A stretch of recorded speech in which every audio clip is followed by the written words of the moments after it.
Halo, shalom saudaraku, apa kabar?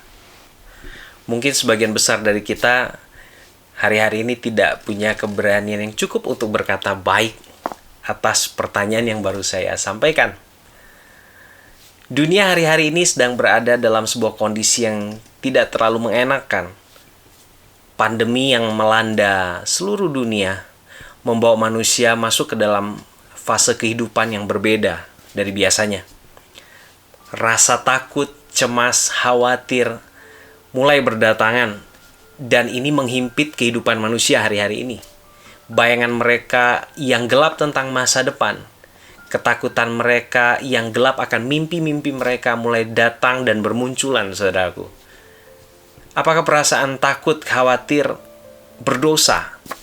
Tentu tidak. Perasaan takut, khawatir adalah hal yang manusiawi. Tapi yang menjadi persoalan adalah ketika perasaan takut dan khawatir itu menguasai kehidupan kita dan menghancurkan kehidupan kita sehingga pengharapan tidak ada lagi. Itulah yang menjadi masalah hari-hari ini di tengah-tengah kehidupan manusia.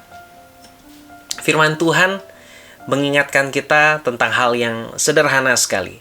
Sebuah dasar yang harus kita pahami bahwa kondisi kita hari-hari ini, saudaraku, waktu kita melihat kepada firman Tuhan, itu akan membawa kita mengerti bahwa Tuhan sedang mengembalikan esensi kehidupan manusia kepada apa yang Tuhan mau dan Tuhan telah tetapkan dari awal.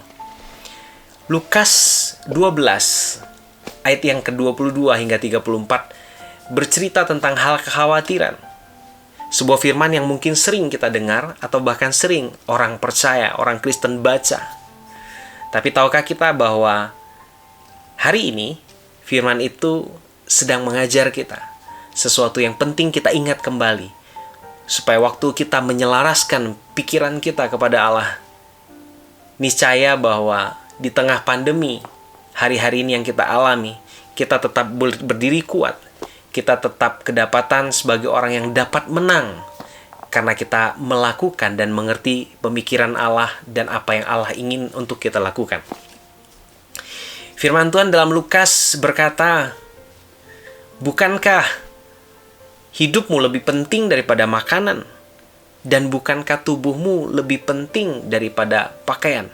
Dua bagian ini mengingatkan kembali, saudaraku, bahwa kalau kita melihat atau manusia hari-hari ini melihat dan mencari apa yang terlihat oleh mata, sibuk dengan kehidupan atau pemikiran akan penghidupan jasmani, bukan hal yang salah. Tapi tahukah kita bahwa fokus Allah lebih kepada hidup kita dan tubuh kita?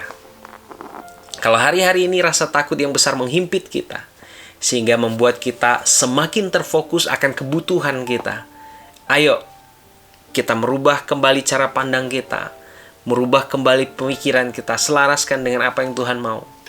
Tuhan lebih menginginkan hidup kita. Bagaimana kita hidup? Bukan berpikir bagaimana saya harus makan, bagaimana saya harus minum. Tentu pemikiran itu ada. Tapi tahukah saudaraku dan tahukah kita semua bahwa fokus Allah lebih kepada bagaimana cara kita hidup hari-hari ini. Dan kalau kita berpikir, saya pakai baju yang seperti apa? Apakah saya masih dapat memiliki A, B, C, D? Tahukah saudara, Tuhan berkata, tubuhmu lebih penting daripada pakaian. Yang artinya, engkau pakai buat apa tubuhmu hari-hari ini? Apakah untuk kemuliaan Tuhan atau untuk sesuatu perkara yang tidak berkenan di hadapan Tuhan? Ayo saudaraku, orang percaya, engkau yang menyaksikan video ini, kembali kita menyelaraskan pikiran dan maksud kehidupan kita dengan apa yang Tuhan mau. Pakailah tubuh kita seperti yang Tuhan mau. Bagaimana cara kita hidup, apakah itu memuliakan Tuhan atau tidak? Saya percaya, waktu kita terus berharap kepada Tuhan dan kita menyerahkan apa yang Tuhan mau dan menyelaraskan pikiran serta perbuatan kita dengan esensi yang Tuhan telah ciptakan dari awal, maka selama kita masih hidup dan kita bernafas sampai dengan hari ini, pengharapan bagi kehidupanmu akan tetap ada. Sekalipun di tengah-tengah pandemi yang mungkin tidak menguntungkan dalam pemandangan manusia, tapi saya percaya waktu kita mengenal Allah kita, melihat apa yang Tuhan mau, kita akan terus bertahan. Teruslah berharap, karena pengharapan tidak akan mengecewakan di dalam Tuhan Yesus. Tuhan Yesus memberkati.